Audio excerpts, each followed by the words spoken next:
ડીસા નગરપાલિકા વિસ્તારમાં આવેલ ગુલબાણી નગર ભાગ 1ના રહીશોએ કોમન પ્લોટ પરના દબાણ દૂર કરવાની માંગણી કરી હતી।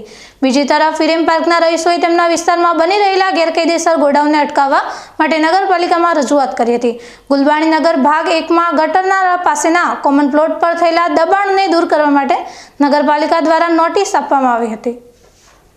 મોટાભાગના દબાણકર્તાઓએ સ્વેચ્છાએ દબાણ દૂર કરી દીધું હતું। જો કે દેવીબેન મહેશ્વરી નામના વ્યક્તિએ વારંવાર જાણ કરવા છતાં દબાણ દૂર ન કરતા ગુરુવારના ગુલબાણી નગર ભાગ 1ના રહીશો નગરપાલિકા કચેરીએ દોડી આવ્યા હતા।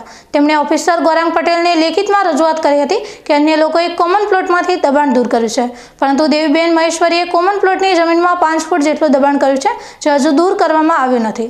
સ્થાનિકોએ આ દબાણ દૂર કરીને પ્લોટને ખુલ્લો કરવાની માંગણી કરી હતી।